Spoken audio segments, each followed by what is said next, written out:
Salam sejahtera untuk kita semua. Hari ini Senin 20 Desember 2021.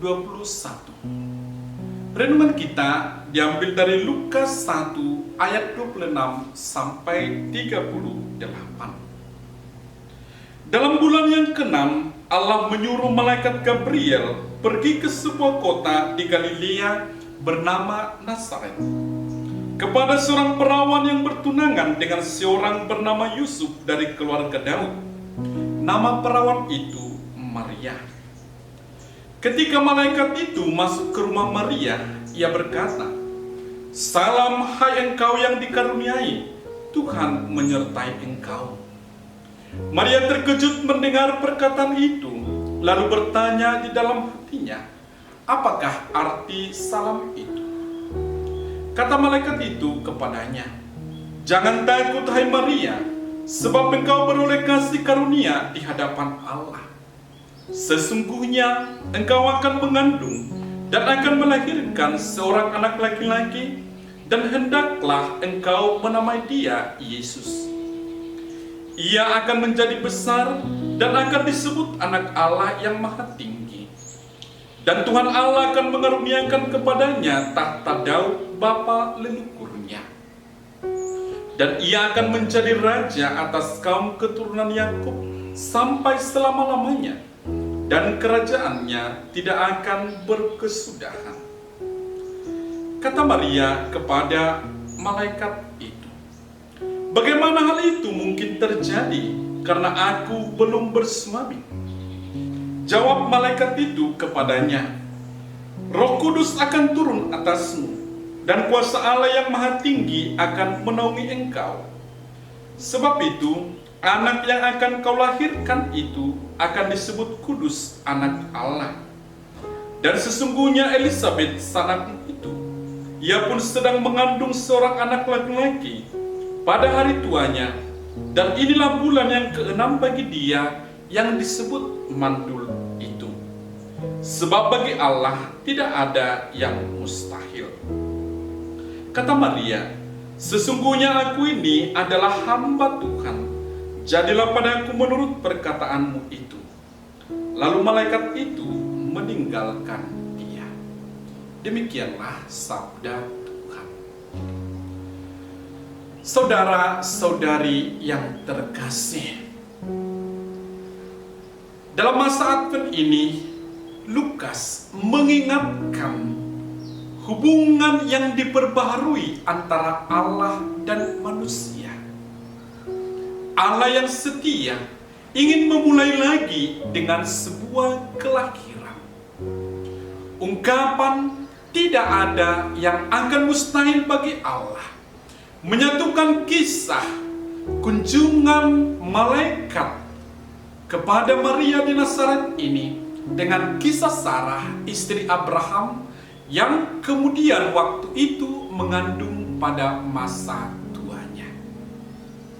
Pertanyaan dalam Kejadian 18 ayat 14, adakah sesuatu apapun yang mustahil untuk Tuhan, telah berabad-abad diidentifikasi dengan drama kisah dari wanita-wanita yang mandul, dan sekarang akhirnya sampai di Nazaret untuk ditemukan jawabannya.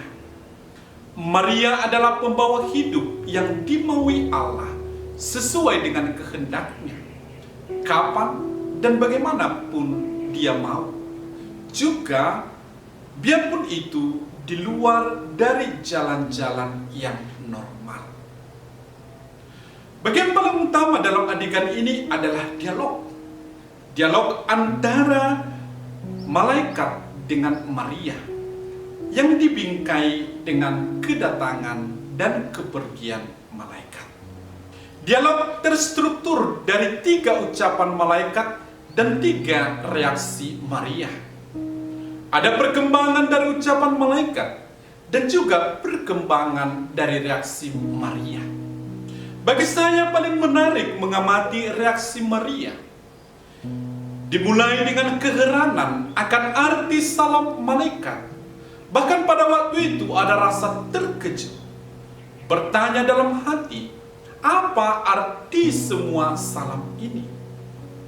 Warta malaikat sesudahnya bukan menenteramkan, tetapi kemudian bahkan membuat ia semakin gelisah dan bertanya secara langsung pada malaikat, yang sebenarnya pertanyaan itu lebih sebagai sanggahan karena tidak mengertian dan tidak masuk akal pada Maria.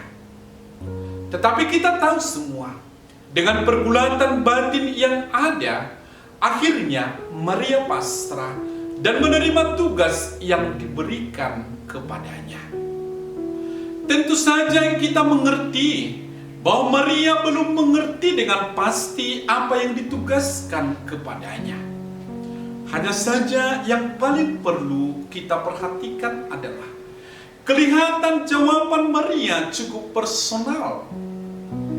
Dimulai dengan diam bermenung, kemudian bertanya, dan akhirnya menerima tugas itu. Para saudara dan saudari yang terkasih, Santo Padre Pio pernah berpesan kepada John Powell ketika dia masih muda. Doa yang paling kuat dan paling efektif yang harus kau jadikan pusat hidupmu adalah terjadilah kehendakmu. John Powell yang masih muda pada waktu itu tidak mengerti maksudnya.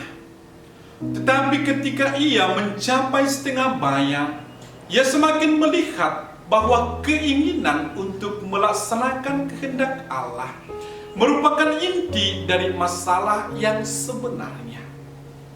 Baginya, mencari dan memeluk kehendak Allah merupakan tonggak bagi kedewasaan Kristiani. Ada peralihan dari doa, dari meminta Tuhan untuk mendukung atau memberkati rencana-rencananya, menjadi memohon agar diberi pengertian tentang rencana-rencana Tuhan dan agar diikutkan menjadi bagian dari rencana itu.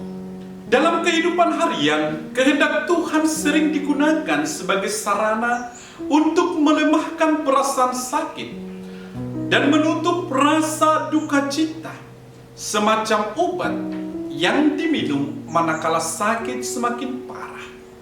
Kita sering berkata, mungkin situasi ini sudah menjadi kehendak Tuhan. John Powell mengatakan bahwa sesungguhnya kehendak Tuhan adalah kebaikan kita.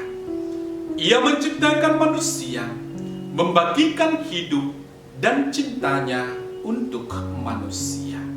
Saudara-saudari yang terkasih, Bunda Maria lewat proses diam merenung, bertanya hingga sampai pada kesimpulan sehingga dia menerima tawaran Allah lewat malaikat Gabriel.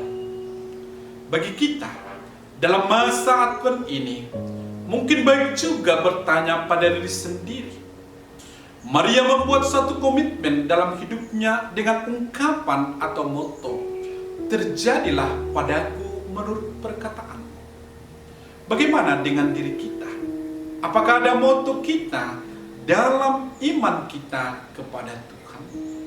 Apakah moto yang kita buat itu dapat menjadi pegangan atau pemberi semangat bagi kita untuk menghidupi kehidupan selanjutnya? Kiranya moto yang baik yang didasarkan pada diam bermenung, bertanya kepada Tuhan, penting untuk melahirkan kita dalam semangat hidup yang baru, yang membuat hidup kita lebih cerah, dan kita bisa melihat harapan baru lagi di depan, lahir kembali bersama dengan kelahiran Yesus dalam Natal nanti. Tuhan memberkati.